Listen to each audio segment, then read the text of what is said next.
Brian. Hey, Meg. Today is our Fishbowl Talks. It's Fishbowl Day. So Fishbowl Week. Fishbowl time. Today's topic is capitalization rate in real estate.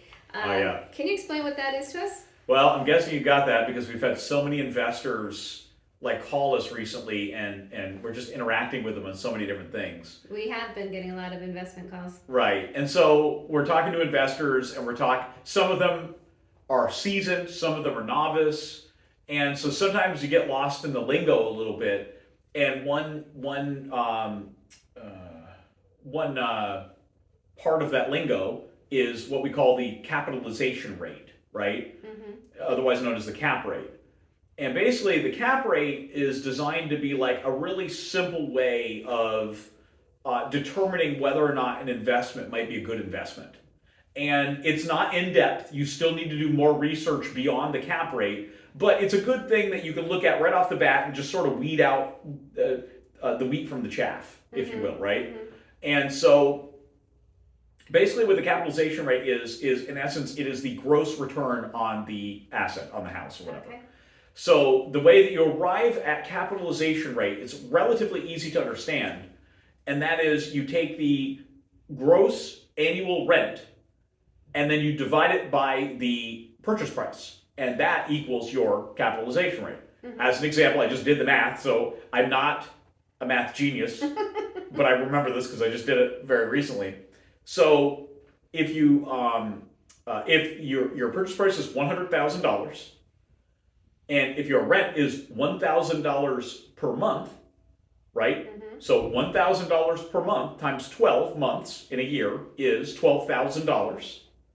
And then $12,000 divided by $100,000 is 12%, right? Mm-hmm. That's an easy one to understand. Mm-hmm. So your capitalization rate on this $100,000 property is 12%.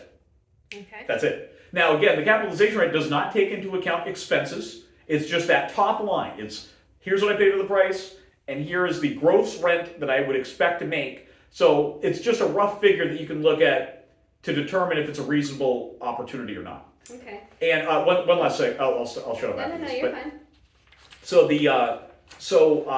what most investors are looking for is around 10%. Right. Obviously, the higher the better, no doubt. Right. But your goal is 10%, and so that's a good thing to keep in mind when you're considering this. However, I will caveat that by saying that if you're going into like a nice residential neighborhood and buying a house, 10% is usually not on the table. It's usually somewhere in like the 5 to 7% range is very common. I was just going to ask you that because the market right now is still a seller's market and people are paying top prices for homes. If someone was trying to get into a neighborhood that they could use as a rental, they really have to consider that going into a nice neighborhood compared to a place that is more an investor's area. Right. You know, where to choose, pick and choose kind of thing. Yeah, that's a good point, and that's what it is. And so in single-family homes, you're going to get a lower cap rate. If it's more of an investment grade property, mm-hmm. if you will, then it might be you might inch that a little closer to 10. But generally, single families are always going to be lower than multifamilies. Okay.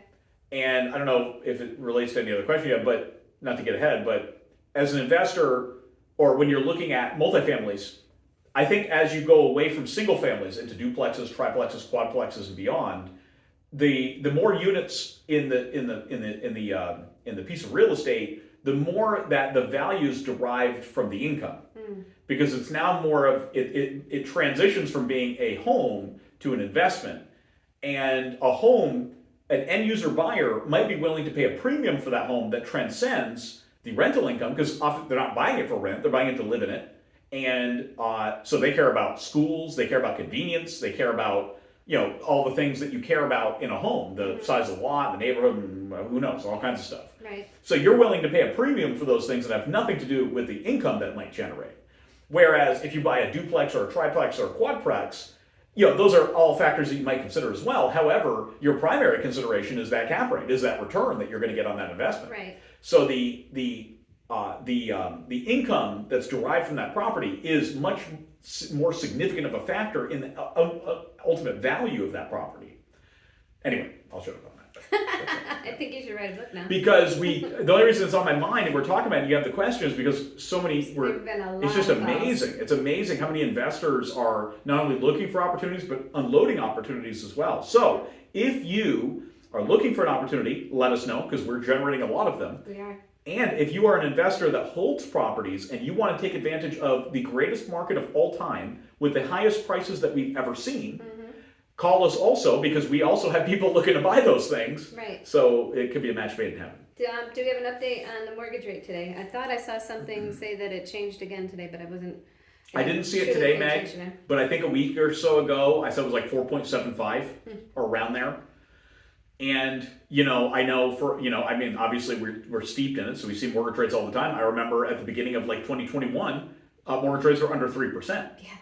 So you're talking in a year and change, mortgage rates have gone up by, over 50, what is that, 50%, 60%? I don't know. There. I did too much math already, so I'm losing it. It's over mortgage rates are up over 50% in a year and a half, let's say, roughly speaking. I think those are pretty fair numbers to share. Yeah. So that's a lot. I mean, sure, on a real basis, it's up from 3 to 4.75, so it's up 1.75%. But in actual amount, it's up a lot. It's up 60% or something, All right, our last topic today is movies. Oh.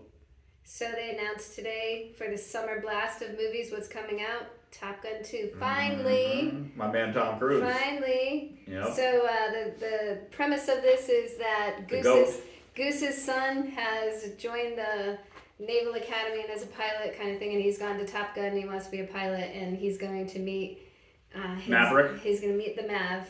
Yeah, so So I don't want to spoil it, but is Maverick like a teacher at the school? I believe he's coming in as an instructor of sorts. Oh goodness. Yes. So you have to watch the trailer if you haven't seen it yet. Yeah, Meg posted it to my Facebook, so if you want to see it, go to my Facebook, and it's on there. I haven't watched it yet. Who was your favorite character in Top Gun itself? Just Tom? I mean, did you have a certain scene that you truly liked? I mean, listen, of course, the interaction between Maverick and Iceman, right, which was played by Val Kilmer, I believe. Yeah. That was awesome. That was epic, right? Their little battle, their little scuffle, and then everything. That movie was awesome. Yeah. That was a great movie. I think for us ladies, it was the beach scene when they played volleyball. Yeah, the beach scene. Yeah. That was my favorite. Yeah, the beach scene. All right, well, that's it for today. We'll talk next time. All right, thanks, Meg. Bye, everybody. Bye.